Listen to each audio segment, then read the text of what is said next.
ఇప్పటికీ బీఆర్ఎస్ కొంత అంచనాలో ఉంది. చివరికి నెక్ టు నెక్ జరిగి బయటపడతామని. కానీ పరిస్థితి చూస్తుంటే మాత్రం కొంత కాంగ్రెసే ఆధిక్యాన్ని కనబరిచే ఛాన్సెస్ అయితే ఉన్నాయి. పోస్టల్ బ్యాలెట్‌లో కాంగ్రెస్ పార్టీకి లీడ్ కనిపించింది. తొలి రౌండ్‌లో కాంగ్రెస్ పార్టీ అభ్యర్థి నవీన్ యాదవ్ తన ఆధిక్యాన్ని నిలబెట్టుకున్నారు కాబట్టి మరి ఏం జరగబోతుందనేది ఇక్కడ ఆసక్తికరం. కొంత ఇంట్రెస్టింగ్‌గానే ఉంది. ఒక రకంగా జూబ్లీకి సంబంధించి కొంత కాంగ్రెస్ అన్నారు. దానికి తగ్గట్టుగానే పోస్టల్ బ్యాలెట్ తొలి రౌండ్‌లో కాంగ్రెస్ పార్టీ లీడ్‌లో ఉంది. మరి మిగతా 9 రౌండ్ల కౌంటింగ్ అనేది జరుగుతోంది.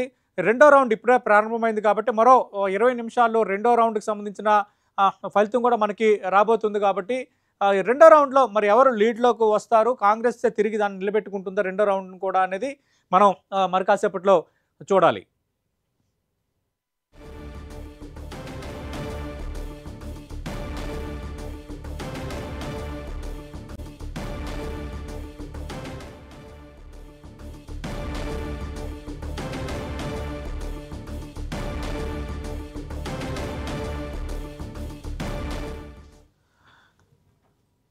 రైట్, మనం చూస్తున్నాం జూబ్లీకి సంబంధించిన ఫస్ట్ రౌండ్ అప్డేట్ నేను మీకు ఇచ్చాను. అందరికంటే ముందుగా 10 టీవీ మీకు ఇస్తుందని మాట ఇచ్చాను. దానికి తగ్గట్టుగానే మొదటి రౌండ్లో దానికి సంబంధించిన ఫలితాన్ని మీకు అందించాం మేము.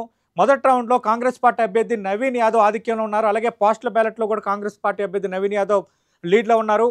రెండో రౌండ్ కౌంటింగ్ ప్రారంభమైంది. మొత్తం 10 రౌండ్లలో జూబ్లీహిల్స్ ఎన్నికల కౌంటింగ్ సాగుతోంది.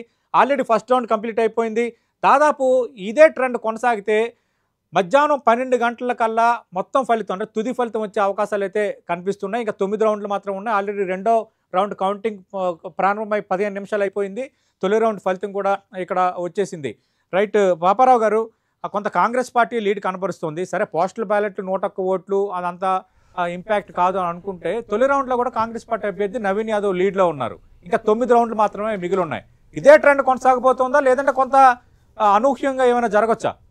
అంటే షేక్పేట ఫస్ట్ రౌండ్ అంటే ఇది షేక్పేట జనరల్గా బీఆర్ఎస్కే ఎడ్జ్ ఉంటుందని మామూలుగా అనుకుంటాం. షేక్పేటలో కొంచెం అవే కేటీఆర్ రోడ్ షోలో కూడా షేక్పేట బాగానే ఉంటుంది అనుకుంటాం. అట్లాంటి చోట ఇతనికి వచ్చిందంటే నవీన్ యాదవ్కి కాంగ్రెస్కి వచ్చిందంటే ఆలోచించాల్సిన విషయం. మిగతా 9 రౌండ్లు ఏం తక్కువ కాదు. 9 రౌండ్లు చాలా ఎక్కువే. ఒకటి అనేది 10% కదా, 90% ఇంకా ఉంది. కాబట్టి చెప్పలేం కానీ ఆ మెజారిటీ అంతా అదేమన్నా అంటే ఎందుకంటే ఇక్కడ షేక్పేటలో లీడ్ ఉంటుంది అనుకున్న చోటే తగ్గితే బీఆర్ఎస్కి మిగతా చోట్ల ఇంకా అవకాశాలు తగ్గుతాయి అనేది జనరల్ లెక్క ఉంటుంది కదా ఎవరికైనా. సో చూద్దాము. నేను అనుకోవటం ఏంటంటే ఇప్పటికైతే పోస్టల్ బ్యాలెట్ నేను అసలు పరిగణలోకి తీసుకోవట్లా. అది లెక్కేసుకోకుండా ఇప్పుడు వచ్చిన ఫస్ట్ రౌండ్ పరిగణలోకి తీసుకుంటే ఎక్కడైతే బీఆర్ఎస్ బలంగా ఉండి ఎక్కువ ఓట్లు పోల్ చేయించుకోగలిగిన అవకాశం ఉందో అక్కడే కొంత వెనకబడిందంటే మిగతా చోట్ల పరిస్థితి ఏంటనేది ప్రశ్నే.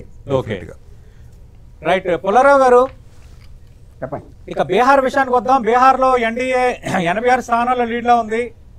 మహాగఠబంధన్ 59 స్థానాలు, అంటే 17 స్థానాలు మాత్రమే గ్యాప్ ఉంది. దాదాపు మ్యాజిక్ ఫిగర్ కు సమీపానికి కొంత దూకుడు ప్రదర్శిస్తోంది ఎన్డీఏ. ట్రెండ్ ఇలాగే ఉండబోతుందా, కొంచెం గ్యాప్ మళ్ళీ పెరిగే ఛాన్స్ ఏమైనా ఉందా? అంటే మీకు చిన్న విషయం చూపెడుతున్నా, చెప్పండి సార్. మన పాపారావు గారు కూడా స్టీమ్ ఉన్నారు. ఆయన పాపారావు గారు ఒకటి కనపడేది ఏంటంటే కాంగ్రెస్ పార్టీకి ఒక్క లీడ్ కూడా లేదు ఇప్పటి వరకు. ఒక్క లీడ్, ఓకే 60 సీట్లు పోటీ చేసి ఒక్క లీడ్ లేదు. మిగతా అలయన్స్ ఇద్దరికి, ఆ విఐపి పార్టీ ఇంకో పార్టీకి ఒక్క లీడ్ లేదు. అంటే దాదాపు 70 సీట్లు వాళ్ళు ఇచ్చింది, 80 సీట్లు ఎవరు ఆర్జేడీ ఇండియా అలయన్స్ లో ఇప్పుడు వరకు ఒక్క లీడ్ లేదు. అది పెద్ద డిఫెక్ట్. ఈవేళ ఆలోచన వచ్చింది ఏంటంటే మొన్న అక్కడ మనమే 243 సీట్లు పోటీ చేస్తే మనమే అధికారానికి రావచ్చు కదా, వీళ్ళు వేరే పెద్ద ఆలోచన జరుగుతుంది అక్కడ. నేను ఇందాక కూడా అన్నది ఏంటంటే కాంగ్రెస్ పార్టీ 60 సీట్లు పోటీ చేశారు. వీళ్ళ గవర్నమెంట్ లోకి వస్తే ఎవరు అంతా మర్చిపోతారు, ఎవ్రీథింగ్ ఇస్ ఫర్గివెన్, అంతే కదా. రిజల్ట్ మంచిగా వస్తే ఎవరు జ్ఞాపకం పెట్టుకుంటారు. కానీ రిజల్ట్ కనుక వాళ్ళు గవర్నమెంట్ ఫామ్ చేయకపోతే ఫ్యూచర్ ఆఫ్ కాంగ్రెస్ పార్టీ ఇబ్బందిలోకి వస్తారు. ఇప్పుడు వరకు అంటే ఈ గత 2 నిమిషాల్లో ఏమైనా మారిందో నేను చూడలేదు. లీడ్ ఒక్కరు కూడా లేదు. కాంగ్రెస్ పార్టీ 0 కనపడింది. 60 సీట్లు పోటీ చేశారు. సో మీరు అబ్జర్వ్ చేయవలసింది రాబోయే అరగంటలో ఈ 80 సీట్లు అలయన్స్, ఎవరు alliance, Lalu Prasad party alliance మిత్రులు, వాళ్ళు ఏమీ తేవట్లేదే. వాళ్ళు ఏమి బల్లకి నేను డౌరీ అమ్మో అంటే ఎవడో నన్ను అంటాడు, ఏం తేవట్లేదు. అది పెద్ద డిఫెక్ట్ అయిపోయిందేమో చూడాలి ఎలక్షన్లో. అది క్రూషియల్. అది క్రూషియల్. ఆ అలయన్స్లో ఒక బలవంతమైన పార్టీ ఉన్నది, ఇండియా అలయన్స్ మహాగఠబంధన్లో లాలూ పార్టీ. ఈ బీజేపీ అలయన్స్ లో 2 బలవంతులు ఉన్నారు, నితీష్ కుమార్ అండ్ నరేంద్ర మోడీ. ఓకే, అన్ని మారిపోవచ్చు అరగంటలో. గంటలో మీరు చెప్పినట్టుగా 12 గంటలకి ఇంకా బోల్డ్ టైం ఉన్నది. ఇది ఎర్లీ 5% 2% వచ్చాయి కదా లెక్క పెట్టినాయి, కానీ అది మాత్రం కనపడదు. కాంగ్రెస్ పార్టీకి ఒక్క లీడ్ లేదు ఇప్పుడు. రైట్, ఏమైనా ఈ లాస్ట్ 2 minutes లో మారిందో నేను చెప్పలేకపోతున్నాను. అది పెద్ద ఇంపాక్ట్ ఎలక్షన్. ఓకే, 80 సీట్లు ఇచ్చారు 243లో. వాళ్ళు ఏదో 5 10 తెచ్చుకుంటే వాళ్ళ ఆలోచన ఏంటి ఇచ్చేది, అది పెద్ద ఇంపాక్ట్ వస్తుంది. సో మీరు చూడవలసింది, నేను కూడా అది చూస్తున్నా, మన ఈ 80 సీట్లలో లీడ్ వస్తున్నాయా కాంగ్రెస్ పార్టీకి? ఆ Mukesh Sahni deputy minister chief minister చేస్తాం, ఆ కమ్యూనిటీ అంతా వేసేస్తారు, ఇవి అది కొంచెం సెట్ బ్యాక్ కూడా వచ్చింది. ఎందుకంటే కాంగ్రెస్ పార్టీ తేజస్వి యాదవ్ని డిక్లేర్ చేయొద్దు ముఖ్యమంత్రిగా కరెక్ట్ గా చెప్పారు. ఎందుకంటే దాని మీద ఎంతో మంచి ఉన్నది, చెడ్డ ఉన్నది. అది చేయొద్దంటే వాళ్ళు ఊరుకోలేదు. సో మనం ఓట్ చేయవలసింది కాంగ్రెస్ పార్టీ, మిగతా చిన్న పార్టీలు 80 సీట్లు పోటీ చేస్తున్నారు మహాగఠబంధన్, వాళ్ళు ఎన్ని వస్తాయి? వాళ్ళకు 30 వచ్చింది అనుకోండి, ఇంకెవరు ఆప్ చేయలేరు. రైట్, పుల్లారావు గారు మీరు లైవ్ లోనే ఉండండి. బ్రేకింగ్ చూస్తున్నాం. జూబ్లీ హిల్స్ ఫలితానికి సంబంధించి అటు మనం చూస్తే తొలి రౌండ్లో కాంగ్రెస్ ఆధిక్యాన్ని కనబరుస్తోంది, కానీ తొలి రౌండ్లో బీఆర్ఎస్ అభ్యర్థి మాగంటి సునీత కంటే కాంగ్రెస్ పార్టీ అభ్యర్థి నవీన్ యాదవ్కి కేవలం 62 ఓట్ల ఆధిక్యమే లభించింది. దానికి సంబంధించిన మనం బ్రేకింగ్ న్యూస్ చూస్తున్నాం.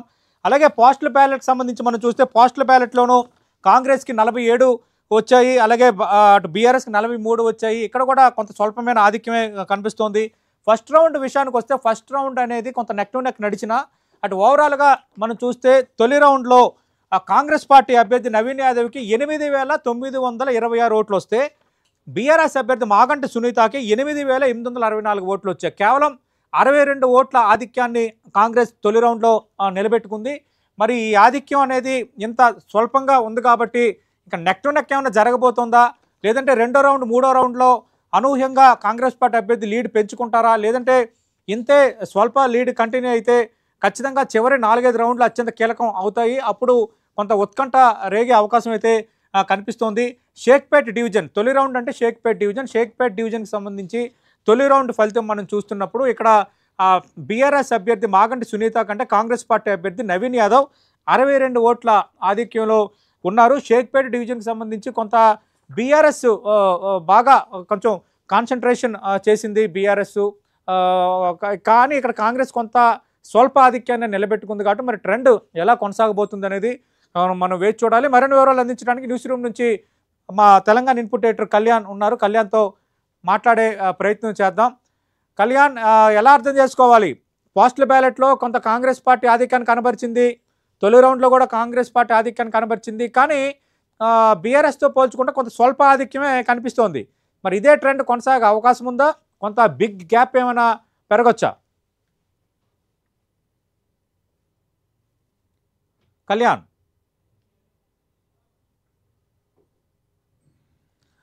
రైట్, మరకాసేపట్లో నేను మాట్లాడే ప్రయత్నం చేస్తాను. జూబ్లీ హిల్స్ జడ్జిమెంట్ కొంత ఉత్కంఠ రేపుతోంది. ఎగ్జిట్ పోల్స్ కాంగ్రెస్కే ఎడ్జున్నాయని చెప్పాయి. అయితే తొలి రౌండ్ ఫలితం మనం చూస్తే కేవలం 62 ఓట్ల ఆధిక్యం మాత్రమే కాంగ్రెస్ పార్టీకి లభించింది తొలి రౌండ్లో. తొలి రౌండ్ ఫలితాలు మనం చూసుకుంటున్నప్పుడు కాంగ్రెస్ పార్టీ అభ్యర్థి నవీన్ యాదవ్కి 8,926 ఓట్లు వచ్చాయి. అలాగే బీఆర్ఎస్ అభ్యర్థి మాగంటి సునీతకి 8,864 ఓట్లు వచ్చాయి. కేవలం 62 ఓట్ల ఆధిక్యాన్ని కాంగ్రెస్ పార్టీ కనబరిచింది. పోస్టల్ బ్యాలెట్లో కూడా స్వల్ప ఆధిక్యాన్ని కాంగ్రెస్ కనబరిచింది. కాబట్టి మరి ఈ లీడ్స్ ఎలా ఉండబోతున్నాయి?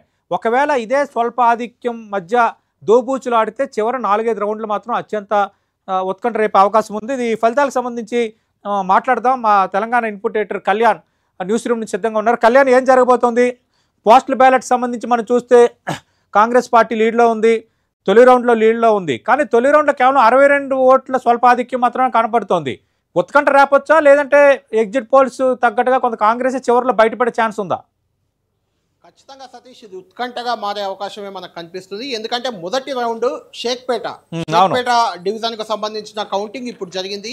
ఒక్కొక్క రౌండ్ లో దాదాపు 10 రౌండ్లు ఉన్నాయి. అంటే 20,000 ఓట్లు ప్రతి రౌండ్కు ఉంటాయి. ఆల్మోస్ట్ 20,000 ఓట్లలో పోటాపోటీగా 62 ఓట్ల మెజారిటీ కాంగ్రెస్కు అనేది చాలా స్వల్ప మెజారిటీగా చూడాలి. అది షేక్పేటలో వచ్చింది కాబట్టి షేక్పేటలో కాంగ్రెస్కు మ్యాక్సిమం ఎడ్జ్ ఉంటుందని అంతా అనుకున్నారు. కానీ ఇక్కడ కొంత వేరే రకంగా కనిపిస్తుంది. చివరి వరకు కూడా 10 రౌండ్ల వరకు కూడా ఉత్కంఠగా ఈ కౌంటింగ్ జరిగే అవకాశం కనిపిస్తుంది.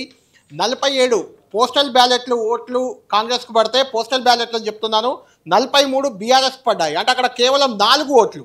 అంటే పోస్టల్ బ్యాలెట్లలో కూడా బీఆర్ఎస్ కాంగ్రెస్ మధ్య తీవ్ర పోటీ కనిపిస్తుంది. బీజేపీ మనం ఊహించినట్టే 11 ఓట్లకు మాత్రమే పోస్టల్లో పరిమితమైంది. ఇటు మొదటి రౌండ్ విషయానికి వస్తే కూడా మొదటి రౌండ్లో కూడా అదే రకమైన వాతావరణం. 20,000లో దాదాపుగా 18,000 ఓట్లు ఈ రెండు పార్టీలకే, అంటే కాంగ్రెస్ బీఆర్ఎస్కి 18,000 ఓట్లు దాదాపు వచ్చాయి. అంటే మిగిలిన 1000 ఆ చేంజ్ మాత్రమే, 1000 వరకు మాత్రమే బీజేపీకి వచ్చాయి. కాబట్టి ఓవరాల్గా 10 రౌండ్లలో 10,000 వరకు 15,000 వరకే బీజేపీ పరిమితం అవుతుంది. కాబట్టి బీజేపీ గురించి ఇప్పుడు మనం ఇక చర్చించాల్సిన అవసరం తొలి రౌండ్ నుంచే బీజేపీని మనం పక్కన పెట్టేయచ్చు. ఖచ్చితంగా పోటీ అనేది ఇప్పుడు బీఆర్ఎస్ కాంగ్రెస్ మధ్య హోరాహోరీగా సాగే అవకాశం కనిపిస్తుంది.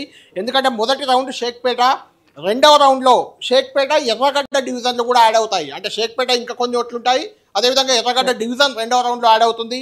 మూడో రౌండ్లో రేమత్ నగర్, వెంగళరావు నగర్ యాడ్ అవుతాయి. అక్కడ రేమత్ నగర్లో కొంత నవీన్ యాదవ్ అంటే కాంగ్రెస్ అభ్యర్థి ప్రాంతం, అది ఆయనకు లీడ్ రావచ్చు. వెంగళరావు నగర్లో బీఆర్ఎస్ కొంత హోప్ పెట్టుకుంది, అక్కడ ఎక్కువ వస్తుంది. కాబట్టి ఆ రౌండ్ కూడా పోటాపోటీగా ఉండబోతుంది. వెంగళరావు నగర్ మళ్ళీ రేమత్ నగర్ 4వ రౌండ్లో కూడా ఉంటున్నాయి ఆ రెండు. కాబట్టి అక్కడ రెండింటికి పోటాపోటీ వాతావరణమే ఉంటుంది. 5వ రౌండ్లో కూడా రేమత్ నగర్, వెంగళరావు నగరే ఉంటాయి. అక్కడ కూడా అదే రకమైన వాతావరణం 5వ రౌండ్ వరకు ఉంటుంది. 6వ రౌండ్కి వచ్చేసరికి అక్కడ వెంగళరావు నగర్ స్వల్పంగా ఉంటుంది. మ్యాక్సిమం ఓట్లు 6వ రౌండ్లో మ్యాక్సిమం ఓట్లు యూసుఫ్ కూడా ప్రాంతానికి చెందినవి ఉంటాయి. యూసుఫ్ కూడా స్పష్టమైన మెజారిటీ కాంగ్రెస్ అభ్యర్థి నవీన్కు ఉండే ఛాన్స్ ఉంది. కాబట్టి 6వ రౌండ్లో కాంగ్రెస్ ఖచ్చితంగా కొంత ఎడ్జ్ వచ్చే ఛాన్స్ మనకు కనిపిస్తుంది. 7వ రౌండ్ కూడా కాంగ్రెస్కే ఎడ్జ్ వచ్చే అవకాశం ఉంది. అక్కడ సోమాజీ కూడా కొంత ఉంటుంది, యూసుఫ్ కూడా మెజారిటీ ఓట్లు ఉంటాయి. 8వ రౌండ్లో కూడా సోమాజీ కూడా, ఎర్రగడ్డ, బోరబండ 3 ఉంటాయి. అక్కడ బోరబండలో స్పష్టమైన ఆధిక్యం బీఆర్ఎస్ ఎక్స్పెక్ట్ చేస్తుంది, సర్వేలు కూడా అదే చెప్తున్నాయి. సోమాజిగూడలో కూడా కొంత బీఆర్ఎస్కి ఉండబోతుంది. ఎర్రగడ్డలో పోటాపోటీ వాతావరణం ఉంటుంది. కాబట్టి 8వ రౌండ్ కూడా హోరాహోరీ